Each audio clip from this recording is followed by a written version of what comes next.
अस्सलाम वालेकुम all friends. तो आज हम डिस्कस करने जा रहे हैं first year physics chapter number 2 scalar and vectors में addition of a vectors. Addition of vectors में हम दो रूल पढ़ेंगे एडिशन ऑफ वेक्टर्स के। पहला होगा हेड टू टेल रूल और सेकंड होगा पैरेललोग्राम ऑफ वेक्टर एडिशन। तो आइए पहले ही रूल को पढ़ते हैं, head to tail rule, addition of vector by head to tail rule. तो स्टार्ट करते हैं इसकी definition. A process in which the tail of a vector is joined with the head of the previous vector is called head to tail rule। ऐसा process में जिसमें हम क्या करें, सेकंड वेक्टर के टेल को फर्स्ट वेक्टर के head से जब ऐड करेंगे, ज्वाइन करेंगे, इसे कहते हैं head to tail rule vector addition. अब रिजल्टेंट कैसे हासिल करेंगे हम? Resultant vector can be obtain by joining the tail of the resultant with the tail of the first vector and its head with the head of the last vector. अब हम resultant किसी भी vector का कैसे obtain करेंगे? जब हम resultant vector का टेल जो है फर्स्ट वेक्टर के टेल से ऐड करेंगे और रिजल्टेंट का जो हेड है वो लास्ट वेक्टर के हेड से ऐड करेंगे। तो आइए पहले head to tail addition of vector करते हैं। पहला है, अब यहाँ पे एक वेक्टर, दो वेक्टर, तीन vector, A B C, three vector दिए हुए हैं according to head to tail rule. तो मैं क्या कर रहा हूँ, इसको ऐड करने जा रहा हूँ। पहला कौन सा है? 10 यूनिट। कहाँ है? ईस्ट की तरफ। तो यहाँ पे मैं बना रहा हूँ एक वेक्टर है जो ईस्ट की तरफ है 10, ये 10 यूनिट आ गया। ये कहाँ है? ईस्ट की तरफ। ये ईस्ट, तो ये ईस्ट की तरफ जहाँ का है। अब addition of vector head to tail rule में हम क्या करेंगे, किसी भी वेक्टर की ना तो उसकी डायरेक्शन चेंज होगी ना उसका मैग्नीट्यूड चेंज करेंगे। कोई भी चीज़ इसमें चेंज नहीं कर, जैसा का वेक्टर होगा ऐसा का ऐसा ही रखेंगे, उसका मैग्नीट्यूड भी सेम रखेंगे, उसकी डायरेक्शन भी सेम रखेंगे। तो क्योंकि हेड टू टेल रूल के मुताबिक ना वेक्टर की डायरेक्शन चेंज होगी ना उसका मैग्नीट्यूड चेंज होगा। तो ये पहला वेक्टर, ए वेक्टर किस तरफ है? ईस्ट की तरफ। तो यहाँ पे 10 यूनिट ईस्ट की तरफ। सेकंड बी वेक्टर कहाँ है? इसको वेक्टर नंबर, ये vector A, vector B 5 unit, 15 unit sorry, north की तरफ। नॉर्थ कहाँ है? Up side. तो ये इसकी डायरेक्शन भी कहाँ है? Up side. तो यहाँ पे मैं नॉर्थ की, according to head to tail, तो फर्स्ट वेक्टर का हेड और सेकंड वेक्टर का ये टेल, फर्स्ट वेक्टर का हेड, सेकंड वेक्टर का टेल, उसे हम क्या कहते हैं? Head to tail rule. तो ये सेकंड वेक्टर कहाँ है? 15 यूनिट नॉर्थ की तरफ। थर्ड वेक्टर कहाँ है? सी, वेस्ट की तरफ। तो वेस्ट कहाँ है? इस तरफ। तो ये third vector according to head to tail rule, first vector का हेड, सेकंड वेक्टर का ये टेल आ गया। ये क्या है? सेकंड वेक्टर का टेल। कितना यूनिट है? ये 20 यूनिट। ये कितना था? 15 यूनिट। अब ये का, इसका नाम क्या है? बी। ये कौन सा है? सी। ये तीनों वेक्टर हम according to head to tail rule add कर दिए। कैसे? फर्स्ट वेक्टर का हेड सेकंड वेक्टर के टेल के साथ, फर्स्ट वेक्टर का हेड सेकंड वेक्टर के टेल के साथ according to head to tail rule. अब हम क्या कहते हैं? रिजल्टेंट। अब हमने ये वेक्टर तो ऐड कर दिया, हमें अब क्या है, अगर हम ए 1 + 2 + 3 करते हैं तो 6 आता है। इसी तरह अगर हम एक वेक्टर दूसरा वेक्टर तीन वेक्टर को ऐड करेंगे तो कोई ना कोई रिजल्टेंट तो आएगा, कोई ना कोई आंसर तो आएगा ना। इसीलिए तो हम उस आंसर को क्या कहेंगे? रिजल्टेंट। सपोज ये 10, 15 और 20 इनको ऐड करेंगे, कोई ना कोई आंसर आएगा, आंसर को हम लिख देंगे आगे, ये आंसर है। इसी तरह इन वेक्टर्स को जब हम ऐड करते हैं 1, 2, 3, तो इनका भी कोई ना कोई रिजल्टेंट या आंसर आता है जिसे हम क्या कहते हैं? Resultant of a vector. अब रिजल्टेंट ऑफ ए वेक्टर कैसे हम ऑब्टेन करेंगे? पहले resultant vector can be obtain by joining the tail of the resultant with the tail of the first vector. पहले हम क्या करेंगे, जो रिजल्टेंट का टेल होगा उसको हम फर्स्ट वेक्टर की टेल के साथ ऐड करेंगे और जिसका रिजल्टेंट का जो हेड होगा ना उसको लास्ट वेक्टर के हेड के ज्वाइन करेंगे। तो हमें ये मिल जाएगा रिजल्टेंट ऑफ ए वेक्टर। तो मैं क्या कर रहा हूँ, रिजल्टेंट कैसे मिलता है हमें? फर्स्ट वेक्टर के टेल के साथ रिजल्टेंट का टेल, और ये आ गया लास्ट वेक्टर के हेड के साथ रिजल्टेंट का हेड। फर्स्ट वेक्टर के साथ रिजल्टेंट का टेल, लास्ट वेक्टर के साथ रिजल्टेंट का हेड। तो ये हमारे पास क्या बन जाएगा, रिजल्टेंट ऑफ ए वेक्टर। ये है क्या हमारे पास क्या है, रिजल्टेंट ऑफ ए वेक्टर। अब हमने मैथमेटिकली इसको ऐड करें तो कैसे, resultant is equal to A B C. तो यहाँ पे ए प्लस बी, ये वेक्टर सॉरी ये वेक्टर हैं सारे, ए बी प्लस में सी। तो ये कितने हैं, 3 रिजल्टेंट आ गए हमारे पास। रिजल्टेंट कितने हैं, एक रिजल्टेंट किसके, 3 वेक्टर्स के ज्वाइनिंग से एक हमें रिजल्टेंट मिल गया। ए प्लस बी प्लस सी को ज्वाइन किया तो हमें क्या मिल गया, रिजल्टेंट। रिजल्टेंट हम कैसे ऑब्टेन करते हैं, फर्स्ट वेक्टर के साथ रिजल्टेंट का टेल, लास्ट वेक्टर के साथ लास्ट वेक्टर के हेड के साथ रिजल्टेंट का हेड। फर्स्ट के टेल से टेल, लास्ट के हेड से हेड, अगर रिजल्टेंट को हम ऐड करते हैं तो हमें वो क्या मिल जाता है, रिजल्टेंट ऑफ ए वेक्टर। तो ये हमारा था addition of vector by head to tail rule. अब हम करेंगे addition of vector by parallelogram of vector addition. Okay, अब हम बात करते हैं parallelogram law of vector addition. अब हम क्या करते हैं, पैरेललोग्राम ऑफ वेक्टर एडिशन। अब हम पैरेललोग्राम यूज़ करेंगे, उसके हिसाब से हम क्या करेंगे, एडिशन ऑफ ए वेक्टर करें।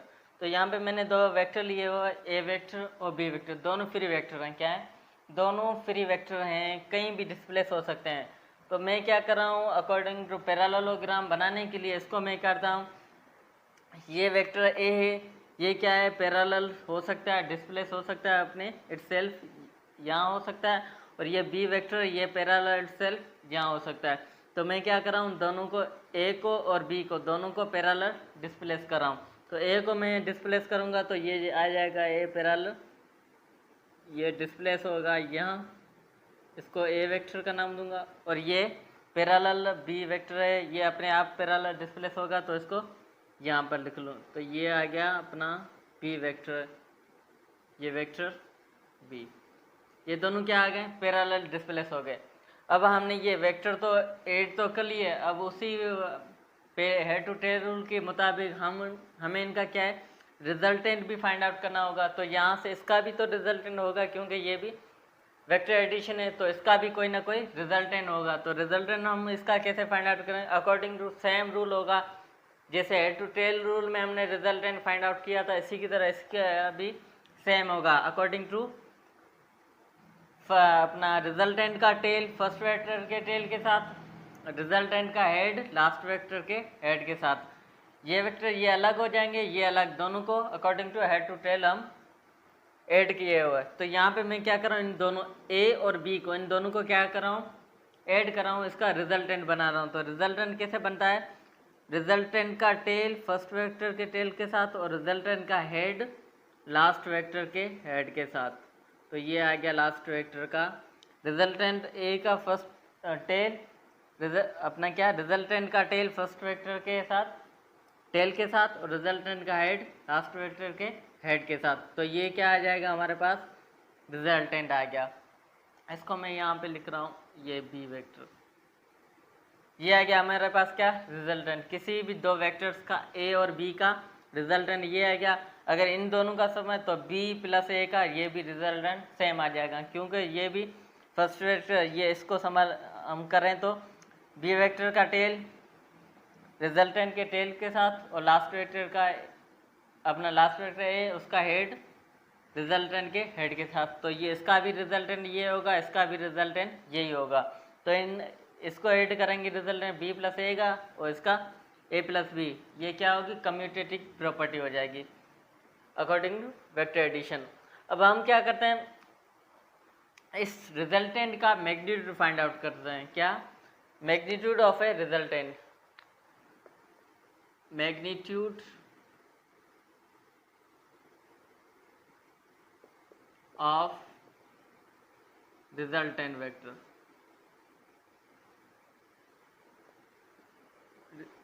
Magnitude of a resultant vector. ये जो रिजल्टेंट वेक्टर आया है, हमें इसका क्या है, मैग्नीट्यूड फाइंड आउट करना है। अगर ये वेक्टर है तो इसका मैग्नीट्यूड भी होगा, और क्या, दूसरी डायरेक्शन होगी। तो हमें मैग्नीट्यूड भी फाइंड आउट करना पड़ेगा और उसकी डायरेक्शन भी फाइंड आउट करनी पड़ेगी। तो पहले हम इसका मैग्नीट्यूड फाइंड आउट कर लेते हैं, उसके बाद क्या करेंगे, डायरेक्शन इसके फाइंड आउट करेंगे। तो आइए स्टार्ट करते हैं मैग्नीट्यूड फाइंड आउट करें। मैं पता है ये बी वेक्टर है। अब हम इसमें एक थ्योरम अप्लाई करेंगे जिसे हम कहते हैं पैथागोरस थ्योरम। पैथागोरस थ्योरम से हम क्या कहते हैं, पैथागोरस थ्योरम। अब पैथागोरस थ्योरम कब अप्लाई होगा, जब हमारे पास क्या है, hypotenuse square equal to base square plus perpendicular square. ये क्या है हमारे पास, एक पैथागोरस थ्योरम है। अब ये हमारे पास बी वेक्टर है, यहाँ पे हमें ऐसा ट्रायंगल हो जो क्या राइट एंगल ट्रायंगल हो। अगर राइट एंगल ट्रायंगल होगा तो ये हमारा थ्योरम अप्लाई होगा, इसके बाद हम ये अप्लाई नहीं कर सकते। तो यहाँ पे हम पहले क्या करेंगे, इसको ये जो अपना ये ट्रायंगल है ये हमारा राइट एंगल ट्रायंगल नहीं है, पहले इसको हम राइट एंगल ट्रायंगल बनाएंगे, उसके बाद ही क्या है ये थ्योरम अप्लाई करेंगे। तो इसको मैं क्या करता हूँ, पहले राइट एंगल ट्रायंगल बना रहा हूँ। अब हमें पता है राइट एंगल ट्रायंगल बनाने के लिए हम क्या करेंगे, रिजॉल्व करेंगे इसी के ए वेक्टर या बी वेक्टर किसी को भी हम रिजॉल्व करेंगे, इसके बाद ही राइट एंगल ट्रायंगल। तो मैं क्या कर रहा हूँ, इस बी वेक्टर को रिजॉल्व कर रहा हूँ। रिजॉल्व कैसे करें, एक्स कंपोनेंट और वाई कंपोनेंट में। अब या तो ए को रिजॉल्व करूं या बी को रिजॉल्व करूं, हमें क्या चाहिए, एक राइट एंगल ट्रायंगल चाहिए। तो मैं क्या कर रहा हूं, बी को रिजॉल्व कर रहा हूं किसमें, एक्स कंपोनेंट और B component, B Y component में। अब अगर मैं ए को क्या रिजॉल्व करूंगा तो इसका अपना जो क्या कंपोनेंट आएंगे तो क्या आएंगे, वो ए एक्स कंपोनेंट और ए वाई कंपोनेंट। इसी तरह अगर बी को रिजॉल्व करूंगा तो इसके कंपोनेंट कौन आएंगे, ए बी एक्स कंपोनेंट और बी वाई कंपोनेंट। तो मैं क्या कर रहा हूँ, इस बी को रिजॉल्व कर रहा हूँ। पहले इसका क्या कंपोनेंट आएगा, बी एक्स कंपोनेंट आएगा, ये बी एक्स में रिजॉल्व किया, और दूसरा आएगा किसमें, बी वाई कंपोनेंट में। तो ये मैं इसको कर रहा हूँ, ये बी वाई कंपोनेंट, क्योंकि ये बी वेक्टर है इसीलिए इसका बी एक्स और बी वाई कंपोनेंट बनेंगे। अगर ए वेक्टर होगा तो इसका एक्स और ए वाई कंपोनेंट बनेंगे। तो ये बी ए तो इसके B X B Y vector दोनों कंपोनेंट आ गए। और ये क्या बन गया हमारे पास, एक राइट एंगल ट्रायंगल आ गया, यहाँ से लेकर ये। अब हमें ये सारा यहाँ से लेकर ये सारा क्या है हमारे पास, एक राइट एंगल ट्रायंगल है। पहले ये राइट एंगल ट्रायंगल नहीं था, अब हमने क्या है इसको राइट एंगल ट्रायंगल बना लिया। अब में हम क्या कर सकते हैं, ये पैथागोरस थ्योरम में अप्लाई कर सकते हैं। पहले हम अप्लाई नहीं कर सकते क्योंकि ये एक राइट एंगल ट्रायंगल नहीं था। अब ये एक राइट एंगल ट्रायंगल है, उसका क्या है हमारे पास हाइपोटेन्यूज भी होता है, इसका बेस भी होता है, परपेंडिकुलर। ये ट्रायंगल ऐसा नहीं था, इसलिए हमने क्या है इसको राइट एंगल ट्रायंगल बनाया, उसके बाद हम ये थ्योरम अप्लाई करेंगे। तो अब हम पैथागोरस थ्योरम इस पर अप्लाई कर सकते हैं। कहाँ से लेकर ये सारा, ये क्या है हमारे पास एक राइट एंगल, क्योंकि ये एंगल जो है 90 की बन गए।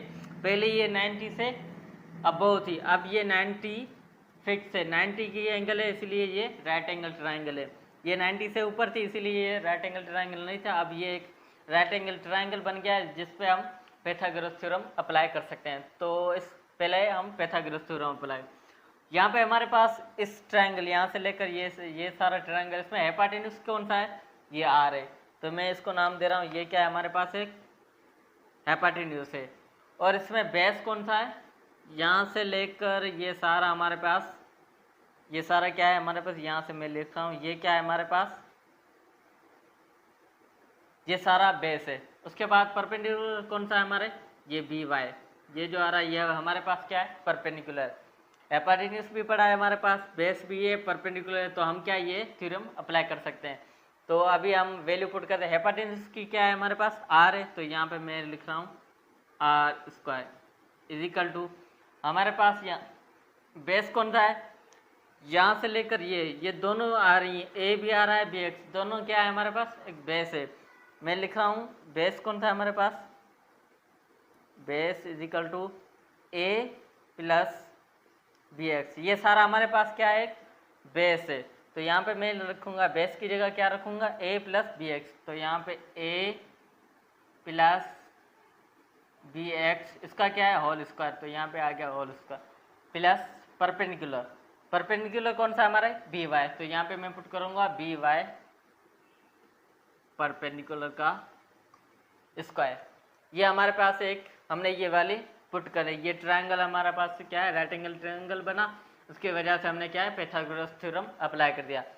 अब आर स्क्वायर इजिकल टू हमारे पास ये हमें पता है ये क्या एक फार्मूला है जिसे हम कहते हैं a plus b whole square, जिसको हम कैसे इसको सॉल्व करते हैं, a square plus 2ab plus B square, ये हमारे पास एक क्या है फार्मूला है। तो ये भी एक फार्मूला हमारे इसी तरह फार्मूला है, तो इसको हम कैसे सॉल्व करेंगे, ए का स्क्वायर प्लस 2 फार्मूला का A into B X plus इस बी एक्स का होल स्क्वायर प्लस में ये वाली बी वाई का whole square plus B Y का होल स्क्वायर है। ये हमने क्या है इस फार्मूले को सॉल्व कर दिया। उसके बाद आता है हेपाटाइटिस अपना आर स्क्वायर इजिकल टू, अब दूसरा हमने ये फार्मूला पढ़ा है B X equal to B vector into cos theta, और दूसरा पढ़ा है B Y equal to B vector sine theta. ये हमने क्या है पढ़ा हुआ है, ये हमें पढ़ा हुआ है। तो ये इसकी जगह बी एक्स की जगह मैं पुट कर दूंगा बी कॉस थीटा और बी वाई की जगह बी साइन थीटा पुट कर दूंगा। तो यहाँ पे पुट आउट कर रहा हूँ, ए का ये होल स्क्वायर आ गया प्लस 2a, अब बी एक्स की जगह मैं क्या पुट करूँगा बी कॉस थीटा, तो यहाँ पे बी कॉस थीटा सारे फैक्टर पे होल स्क्वायर है, तो यहाँ पे क्या है सॉरी इस होल स्क्वायर नहीं है, इसके ऊपर होल स्क्वायर है, तो प्लस में बी एक्स की जगह क्या रखेंगे B cos theta, B cos theta इसके ऊपर क्या है होल स्क्वायर है, तो ये आ गया इसके ऊपर whole square plus B Y की जगह हम क्या पुट करेंगे बी साइन थीटा, तो यहाँ पे आ जाएगा बी साइन थीटा, ये वेक्टर है तो इसीलिए इसके ऊपर क्या है होल स्क्वायर है, ये भी वेक्टर है ये भी वेक्टर है, ये आ गया हमने इसको पुट कर दिया बी एक्स की जगह बी कॉस थीटा और बी वाई की जगह बी साइन थीटा। उसके बाद आता है R square equal to A square plus 2ab cos theta plus, अब हमारे पास ये क्या है इन दोनों पे ये मतलब b के स्क्वायर भी अपना b के ऊपर भी और स्क्वायर है, उसके कॉस थीटा के ऊपर भी और स्क्वायर है, इसी तरह ये b पर भी क्या है स्क्वायर और साइन पर भी क्या है स्क्वायर है। तो यहाँ पे मैं क्या कर रहा हूँ B square cos theta square plus B square sine theta square, ये इन दोनों पे स्क्वायर था तो मैंने क्या है इन दोनों पे स्क्वायर कर दिया। अब R square equal to A square plus 2ab cos theta plus, अब दोनों में कॉमन क्या है b दोनों में कॉमन है, यहाँ भी कॉमन है यहाँ भी कॉमन है, दोनों को मैं क्या कर रहा हूँ b को कॉमन निकाल रहा हूँ, तो यहाँ पे बी स्क्वायर का ये कॉमन आ गया, बाकी क्या रह गया cos theta square cos square theta plus sine square theta, ये दोनों हमारे पास b कॉमन आ गया, बाकी जो आइडेंटिटी है वो हमने लिख दिया। हमें पता है cos square theta plus sine square theta equal to 1, ये हमारी ट्रिगोनोमेट्री है जिसे हम याद करते हैं। Cos square theta plus sine square theta किसके बराबर है 1 के बराबर, तो यहाँ पे मैं पुट कर दूंगा 1, तो 1 b से मल्टीप्लाई होगा तो क्या बन जाएगा सिंपल b आ जाएगा, तो ये मैं लिख रहा हूँ R square equal to A square plus 2ab cos theta plus b का होल स्क्वायर। अब हमें क्या चाहिए सिर्फ रिजल्टेंट चाहिए, हमें रिजल्टेंट चाहिए, तो ये स्क्वायर हम दोनों से हटाएंगे, तो यहाँ पे क्या दूंगा दोनों के ऊपर क्या है स्क्वायर रूट दूंगा, तो इसके भी ऊपर भी स्क्वायर रूट इसके ऊपर भी क्या आ जाएगी स्क्वायर रूट, तो इसके ऊपर स्क्वायर रूट और इसके ऊपर भी क्या आ जाएगा स्क्वायर रूट आ जाएगा। अब ये स्क्वायर से स्क्वायर कैंसिल हो जाएगा, बाकी यहाँ पे क्या आर, यहाँ पे स्क्वायर को नहीं कैंसिल कर सकते तो ये आ जाएगा R equal to A square plus 2ab cos theta plus B square. ये हमारे पास क्या आ गया, इस रिजल्टेंट वेक्टर का मैग्नीट्यूड। हमें क्या फाइंड आउट है, magnitude of a resultant vector. ये हमारे पास क्या आ गया, magnitude of a resultant vector. ये क्या आ गया हमारे पास, magnitude of a resultant vector. जो हमें चाहिए था, इस वेक्टर का मैग्नीट्यूड चाहिए था, हमें ये मैग्नीट्यूड मिल गया। इस हम रिजल्टेंट को कहते हैं लॉ ऑफ साइन, क्या कहते हैं, sorry, law of cosine, law of cosine. इसे हम क्या कहते हैं, इस रिजल्टेंट को कहते हैं, इस फार्मूले को या इस इक्वेशन को हम कहते हैं law of cosine. Law of cosine हमें क्यों यूज करते हैं, to find the magnitude of a resultant vector. यहाँ पे मैं लिख रहा हूँ law of cosine is used to find the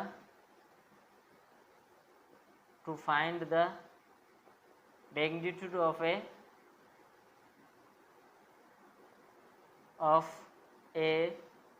resultant vector। Law of cosine हम क्यों यूज करते हैं, to find the magnitude of a resultant. किसी भी रिजल्टेंट वेक्टर का अगर हमें मैग्नीट्यूड फाइंड आउट करना हो तो हम क्या यूज करेंगे, लॉ ऑफ कोसाइन। इसी तरह हमें पता है अगर ये रिजल्टेंट वेक्टर है इसका मैग्नीट्यूड भी होगा, इसकी डायरेक्शन भी होगी। तो हमने फाइंड आउट कर लिया इसका मैग्नीट्यूड। क्या, लॉ ऑफ कोसाइन हमने यूज किया to find the magnitude of a resultant. ये तो हमने क्या है, मैग्नीट्यूड फाइंड कर लिया है इसका। अब हम क्या करेंगे, इसकी डायरेक्शन फाइंड आउट करेंगे। हमने पहले इसका लॉ ऑफ कोसाइन, इसका हमने क्या है, रिजल्टेंट फाइंड किया और मैग्नीट्यूड फाइंड किया। अब हम करेंगे डायरेक्शन इसकी फाइंड, किसकी, रिजल्टेंट वेक्टर की। ओके, अब हम फाइंड आउट करते हैं direction of a resultant vector. Magnitude हमने फाइंड कर लिया किसी भी रिजल्टेंट का, जिसे हम कहते हैं लॉ ऑफ साइन, अपना कोसाइन कहते हैं। अब हम direction of a resultant vector find out कर रहे हैं, जिसे हम कहेंगे लॉ ऑफ साइन। पहले हमने लॉ ऑफ कोसाइन, अब हम डायरेक्शन फाइंड आउट करने के लिए क्या यूज कर रहे हैं, लॉ ऑफ साइन। तो यहाँ पे मैंने यहाँ पे लिया ए के सामने मैंने एंगल ली हुई अल्फा, और बी के सामने बीटा, और सी के सामने गामा। ए के अपोजिट क्या, अल्फा, बी के अपोजिट बीटा, सी के अपोजिट गामा। तो मैंने लिखा a upon sine alpha equal to b upon sine beta equal to c upon sine gamma. तो यहाँ पे सारों में साइन साइन आ रहे, तो यहाँ हम कहेंगे law of sine, law of sine. ये हमारे पास क्या है, सारा लॉ ऑफ साइन है, to find the direction of a resultant vector. किसी भी रिजल्टेंट वेक्टर की डायरेक्शन फाइंड करने के लिए हम क्या यूज करेंगे, लॉ ऑफ साइन। तो यहाँ पे मैं लिख रहा हूँ to find the direction of a resultant vector। किसी भी रिजल्टेंट वेक्टर की डायरेक्शन को फाइंड आउट करने के लिए हम क्या यूज करेंगे, law of sine. Law of cosine is use for find out the magnitude of a resultant vector. Law of sine is use to find the direction of a resultant vector. तो ये हमने क्या है, दो लाल पड़े। इसमें क्या, अगर हमें लॉ ऑफ कोसाइन दिया जाए कि ये किसके लिए यूज होता है, तो ये magnitude of a resultant vector के फाइंड आउट करने के लिए, और लॉ ऑफ साइन किसके लिए, direction of a resultant vector find out करने के लिए।